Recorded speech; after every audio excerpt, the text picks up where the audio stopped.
Oh, hey there. I'm so excited that you're here. So yesterday, we got some granite up, but then we got distracted by other things, the Bobcat mostly. And now we're gonna lay this tile, it's subway tile. It's amazing. So on subway tile, you wanna start with a full piece and then a half piece and then a full piece and a half piece. And that way you kind of get like a brick pattern. So we use a different kind on the floor tile and on wall tile with bigger stuff. We use thin set mortar and a 1/4 inch notch trowel, but this is a V-notch trowel and this is mastic. So it's a different substance and we can put it on there and it stays wet for a little bit longer, which is nice. But let me just show you how it works. So you get spacers, which is super important because otherwise it will sag. And then these go on here like this. Now, if you're anything like me, you probably think a lot. And so this morning I was thinking, and I was like, I wonder how much a house weighs. Not just a house, but this house. And so we did the math and it weighs 107,000 pounds. Well, 107,512 pounds.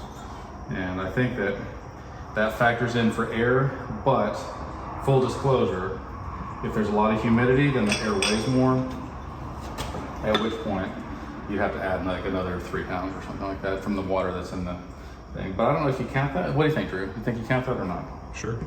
Okay, well then we will count that. So now you guys know how much this house weighs. And if you want to lift it up and steal it, you're gonna have to have something that will carry that much weight and also keep it together, which I'd like to be able to keep it together myself. So we're very excited because today they're supposed to start the rainwater system out here, and that will be remarkable. I've never done one of those, and I'm excited to see how it turns out. So we'll guide you every step of the way. In the meantime, we're gonna lay this tile real quick because I got about 28 minutes on my clock to get this thing done. So maybe you're thinking to yourself, so how do you cut tile? Let me show you. I'm assuming that you have a ginormous wet saw that costs a lot of money. This means cut the whole thing, give me both sides. So you hit the green button, line it up to make sure it's square.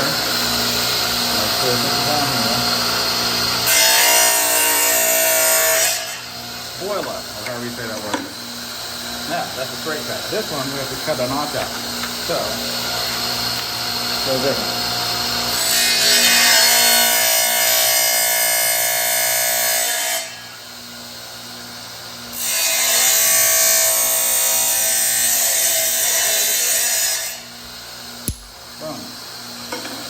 This one's different still because we have a weird shape, right? So what you gotta do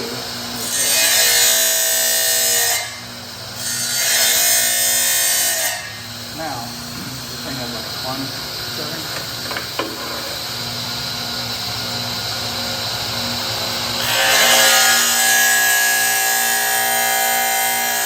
And once it's 4 tile, you can easily break it out.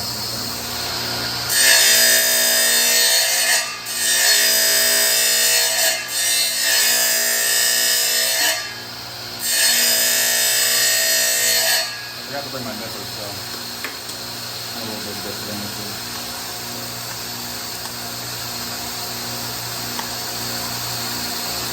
It's like breaking teeth off.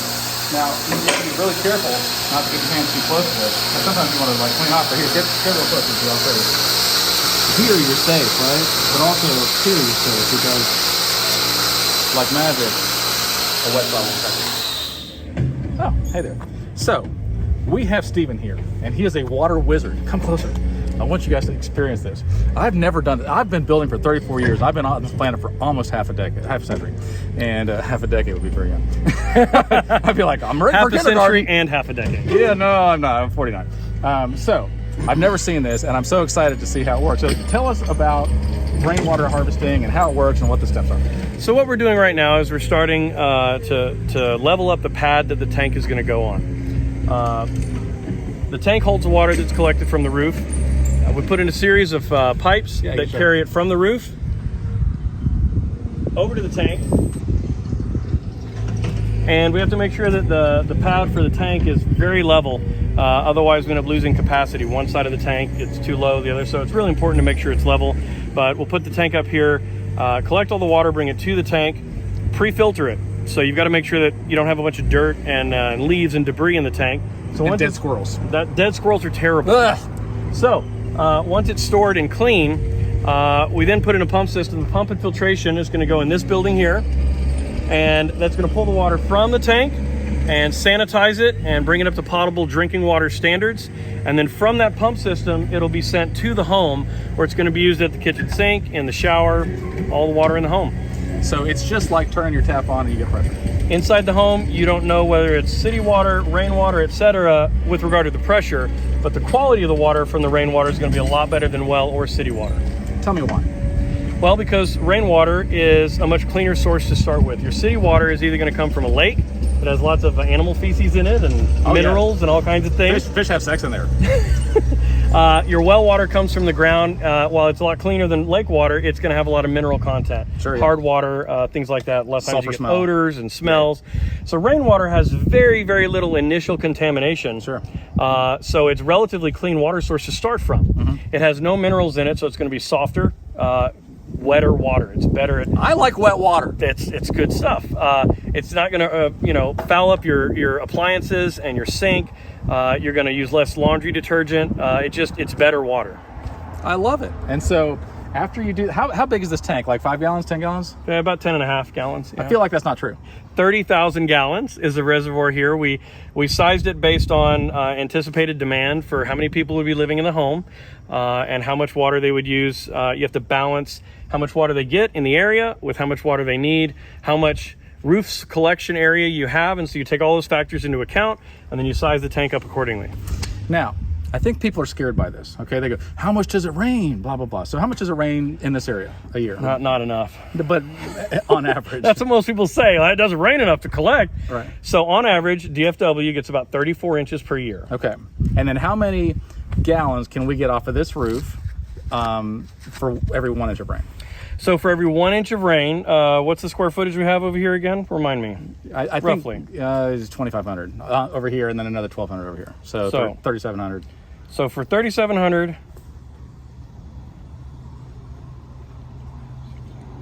and 1 inch rain, we're going to get 2,200 gallons off of this roof. Right. And so if it rains 37 inches, is that what you said? A year? 34 inches, yeah. 34 inches. So we get 70,000 gallons a year. 78,000 gallons a year. Yeah, 70 to 80,000 gallons a year that this rainwater system will be able to supply the home.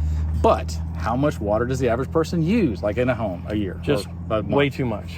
But so the national average is 75 gallons per person per day. Okay. Now, people who live on rainwater or a fixed water supply often bring that easily down to 35 gallons a day. Okay. You don't excessively shower and sprinkle outside and all you're that conscious, stuff. right? Yeah. That's right. So, if you have a family of 4, 35 gallons per person times 4 times a month, you're looking at about 5,000 gallons a month. Okay. Less, actually, 4,200. Yeah. Okay. So 4,200 gallons a month. So your 30,000 gallon tank, that gets you through the summer. You get a wet fall and a wet spring like we do here in north central Texas. Collect enough water and you're easily coasting through the summer without a rain. But then what's your water bill every month? Nothing! You don't have a water bill ever. So you save like whatever that is. A lot of money. It can be. It certainly can be. And then in scenarios where you don't have another option, or like we do. Yeah, or in a situation where you're going to drill a well, that could be very, very expensive depending on how deep you have to go. And there's no guarantee you're going to get water once they drill the hole. Or that it'll be clean. Or that it'll be good water. Right. This way, you're going to get water. It will rain a little more or a little less each year, but you're going to get rain. So high quality. And what if, let's just say, there's a drought for 10 years? Then what? We're all screwed. But besides that, you pump water in with the truck, right? That's right. You can haul water in from whatever water source you can get it from. Got it. So Nevada or wherever, Lake Mead, I think they got a lot of water right now. That's not true. All right, so look way over here. That's a water tank. Isn't that frustrating? That's frustrating to me because we could get water from right there, but instead we're having to do all this. But I'm excited. It's going to be cool and exciting, and we love it. So tell me the name of your company again so people can know. Tank Builders. We build water tanks and complete rainwater systems. Really anything involving pumping water, filtering or cleaning it, or storing it, and we can help you out. So you're basically a savior and a water wizard. I don't know about savior. Gee, water wizard for sure, though. Water wizard, yeah. See? So you might have been thinking to yourself, didn't you just lay this tile? How come you're grouting it already? Well, that's a good question. Normally, when I lay a tile, especially on a floor, I will leave that overnight and then come back in the morning and grout it, and it's fine. But you're supposed to wait, 4 hours is about average. Although I've laid floor tile and come back 4 hours later and put grout in and it didn't end well. So I wouldn't recommend that. But since this is just a backsplash, once the tile's solid and it's not moving anywhere, then you're good to go. So we can grout that. Now, you might be thinking to yourself, so how did this tile here stay up and not fall while you were laying it? And what kind of a solution to this problem would you have? Well, I'm glad you asked. When you see this, you'll be like, John, are you a genius? Are you ready for this?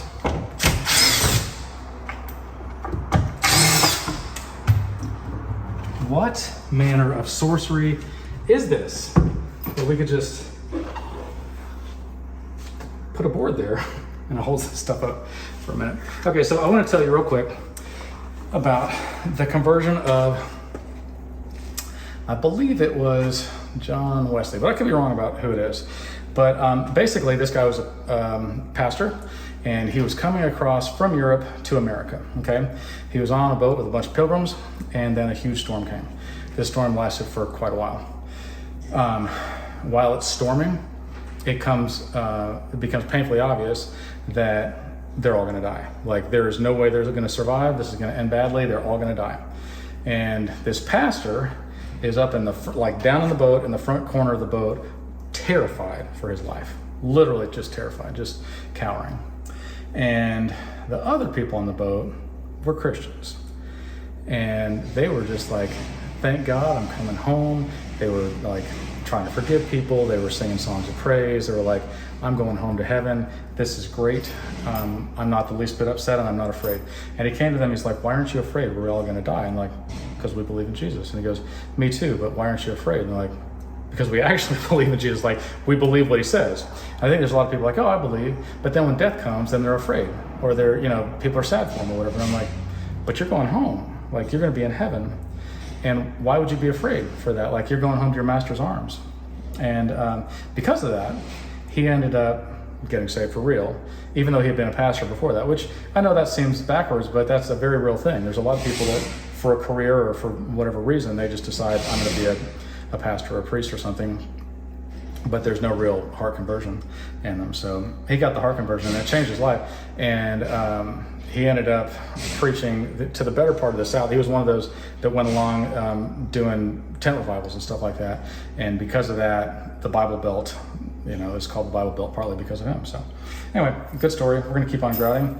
And we grouted the other bathrooms as well today. So we'll show you that in a minute. All right. Oh, hey there. Hi. So, this is Hannah, and we're building a house for Hannah and Trevor. Mm-hmm. And we got your backsplash in yesterday, and your sink and faucet and things like that, and some appliances, and I think it's beautiful. It is. But then I said, if you had to tell the world anything right now, what would your message be? And you said, be nice to your teachers. be nice to your teachers. And I said, why? Or else we'll cry. Because otherwise they'll cry. Mm-hmm. And we don't want that. Mm-hmm. I mean, whenever I see a teacher cry, I say this, don't cry. You look so fat when you cry. Girls love that. I don't know why I'm single. It doesn't make sense to me. We love that. You love that? So don't cry, because then you'll look fat. Okay. I think that's a problem for you, isn't it? That is. Yeah, for sure it is. It's a good word of advice. That, or my other advice is go ahead and cry. You'll pee less. That's a good thing. We don't get time to pee as teachers. Do you even get pee breaks? No. Do they have an app for it or anything? Like you're allowed to pee at this time if you don't have to We go? have to schedule it in. That's horrible. I'm so glad I'm not a teacher. Oh, hi there.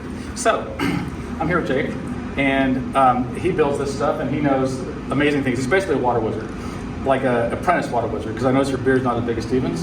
Is that correct? Yes, sir. Yeah, but one day, Yeah. you hope to have like a long wizard beard? Absolutely right. Yeah, and you'd be like, water, come forth. So we're inside the tank here. I don't know if you guys have your own personal water tower at your house, but we do. And so this is where the water will be held. Now there'll be a liner in here, obviously, right? But how long, if a piece of water, is that what you call it, a piece of water? Yes. Gets trapped in here, how long would it expect until like, I'm free?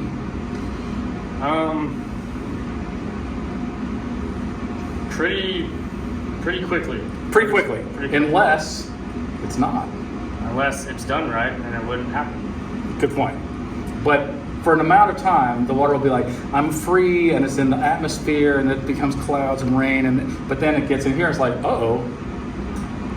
And then somebody drinks it, and it's like, what's going on? And then it becomes pee, and then you're like, okay, but then it evaporates again into clouds, right? Like a cycle. Pretty much. Yeah, good. Now, okay. So perhaps you're thinking to yourself, I wish I knew how to put in a shower door. Never fear. I'm going to show you. So the first thing you want to do, okay? Shower doors these days come with 3 parts, and one of them has all the hardware, and one of them has just the doors, and one of them has the handles. That way they can charge you a lot more, and you can never do the math because you're too lazy. First step, find the instructions, throw those away. I guess if you're a woman or you don't know what you're talking about, you can keep those. That was not nice. All right, so next thing, there's vertical pieces, okay? This is not one of them. It's around the corner, because Drew's always been fun. This vertical piece, you see there's like a shallow side and a not shallow side. You want this side to go up against the wall, okay? You do not cut the horizontal or the vertical pieces. You put it up here, put a level on it, we already did that. And you mark where your holes are. We did that, okay? Now, you want to get a diamond drill bit. They look like this. These are horrible. You drill once and you're like, I guess I got to go buy another bit. Now let's look up. Once you drill them in, then you put it in anchors. Unless there's a stud back there. The anchors look like this. You fold them up. Hold on. And then you jam that in the hole and then you put the screws in. Now, these have bumpers, okay? And so you can see there's like a clear bumper here, and then this is where your door slides in, and then another clear bumper there, okay? So it's truly fantastic. And then you screw it to the wall, and then look at what happens. It's solid. So when you are, then we'll show you the next step here in a minute. So there's a top and bottom piece. Oh, that's horrible sound. This is the bottom piece. You got to measure it and cut it to length. And that's the top piece. You got to measure it and cut it to length. Now you can use a hacksaw if you love horrible sounds in your ears. I'm going to put that on my next album called Sounds to Kill Yourself To. There's also a grinder you can use or a saw. Okay, so when you're drilling, this gets very hot. And so we drill for a minute and then we dip it in the water and then it makes this sound like tss because it's very hot. So we have to recycle our water here because we're still a dehydrated house, although they're working on it right now outside as we speak. So this water we use for grouting and cleaning up, but we're going to use it now for keeping our bit cool because we have to recycle our water. Now, somebody recently asked, do you recycle your pain? And I was like, now that is an interesting question. And it made me ponder like this. This is how I ponder. And then I was like, I think a lot of people do recycle their pain. In fact, I'm sure I have at some point. You feel pain, you're a victim one time, you heal, hopefully like your body does or whatever, but then you keep reliving that stupid, horrible event in your mind, and then you're gun shy and you're difficult to be around and you stop living your life. You just shut that part off of you and you're never healthy again because you're recycling that pain. Heal and be done with it. We're gonna keep working. Okay, there. So we got our 2 side pieces up. And then we cut our bottom piece to length, and then this fits in just like this. And then we put the top piece on, and there's a piece up in here, come on over here, that's like H-looking clip, and you put that in there and put a screw in it. Do the same thing on the other side. And then now we're gonna hang our doors. And so they got a slot for the doors to hang in here. We'll do that in just a second. But I did want to share with you guys, I always wanted to be a Gregorian monk, but I just never got the chance. Oh, hi there. So this is a great lesson in life on when you should just give up. A lot of people feel like if something bad happens, that's a good time to give up and you should just stop trying and just throw it all away. I don't agree with that. I think, the good time to give up when you're done with something or when you've exhausted every possible option. Now, step 3 is to put the shower doors in. However, sometimes these shower doors have air bubbles in them and you pick them up and they just shatter. So take a look. So here's a good opportunity when it would be easy to get discouraged and think, my life is just shattered. But you know what we're gonna do? We're gonna go get another door. We're gonna put that in because, we're not monsters. All right. Oh, hey there. So maybe you're thinking to yourself, I've got this stove, but what if children come to my house? Even if I don't have my own children, and they come and they jump on the door and they start jumping up and down, and maybe there's hot liquid up here cooking on the stove, and then the whole stove just tips over on them. That'd be horrible. We don't want that. You must remain upright, just like us. Let me show you what you do. Stoves come with an anti-tip device. So you put this and screw it to the wall, and then where the foot goes, the foot slides into here, and then if you try to pull on it, it can't tip. Pretty magical. Pretty good stuff. So if you forget to do that, and then a child pulls on the door, or an animal, maybe an elephant, maybe yourself, maybe you're drunk, I don't know, and then it tips over on you, that's on you, because you didn't do the right thing. And you need to do the right thing. You need to remain upright. Now, a lot of you probably think miracles stopped happening 2,000 years ago. And all these people in the Bible were like magical creatures or something like that. You know what? The Bible says Elijah was a man just like us, and he prayed that it wouldn't rain, and it didn't rain for 3 years. And then he prayed again that it would rain, and it did rain. In fact, he's the one that called fire down from heaven. Here's what happened. Okay, I'm gonna give you the short version. He said, okay, you Israelites, you're following other gods. Let's see whose God is real. And they're like, okay, ours is. And he's like, that's fair. You make a sacrifice, and I'll make a sacrifice. And you ask your God to consume your sacrifice with fire, and I'll do the same.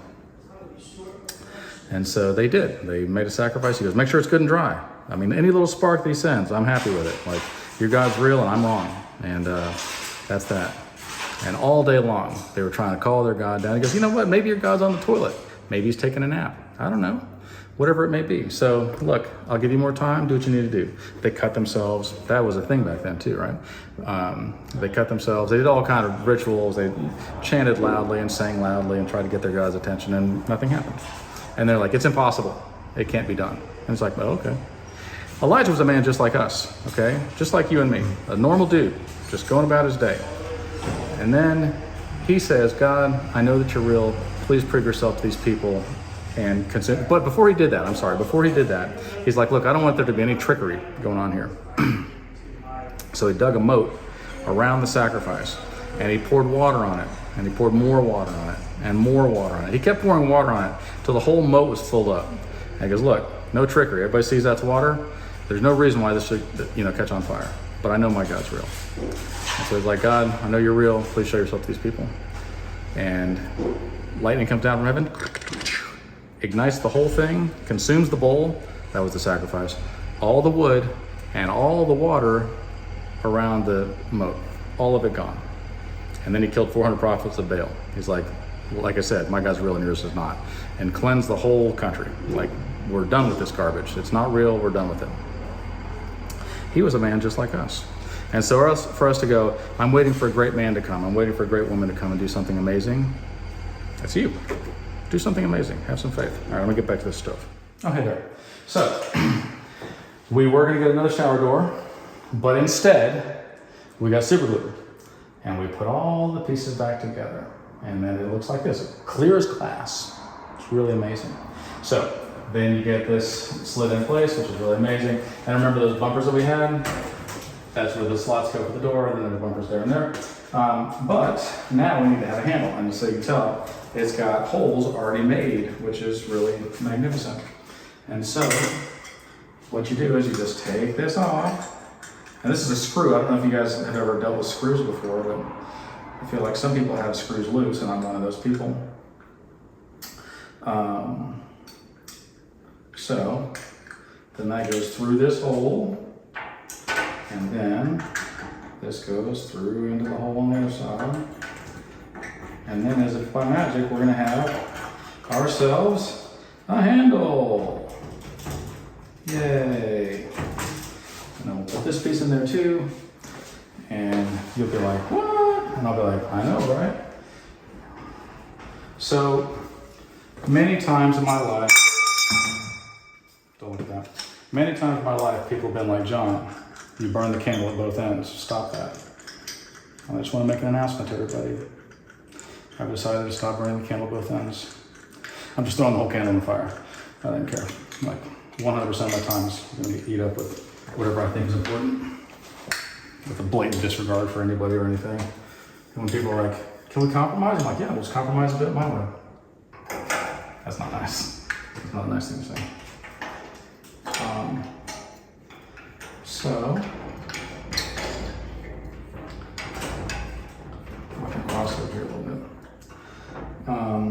I'm going to Egypt in 13 days, and I'm so very excited about that. And I'm going to be taking lots of pictures and videos so that you guys can come along with me, because I know a lot of you can't afford to do that. And so I'm excited for you guys to come along with me on my trip to Egypt. All right, so now the shower door is done, except for silicone. So what we're going to do is we're going to silicone along here and along the bottom, and anywhere there's a seam, and on the bottom here and here, and also in all the corners, everywhere there's a 90-degree angle, we put silicone in there.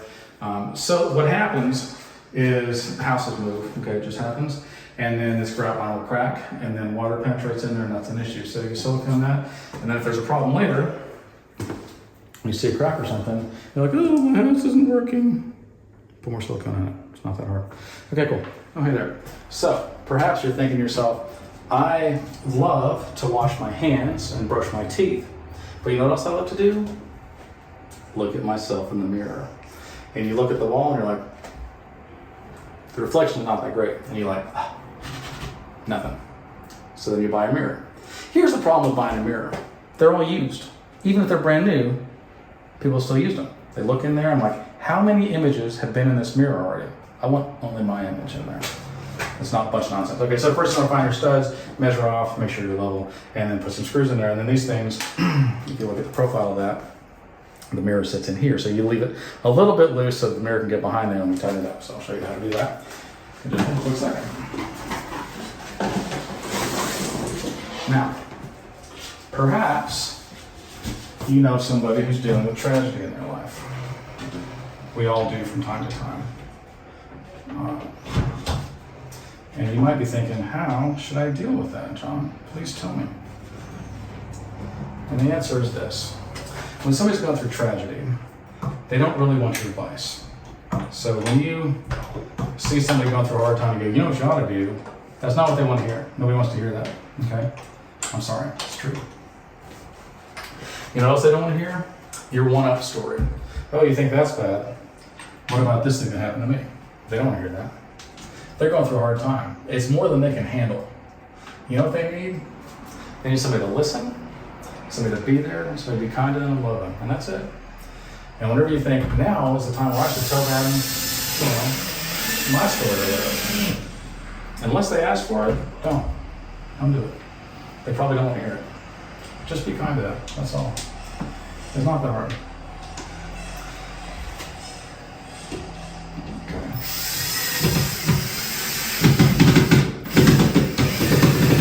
That's a little. Don't screw it like that. Much better. Okay. Now, if you're lucky, like me, you end up with a beautiful image in your mirror.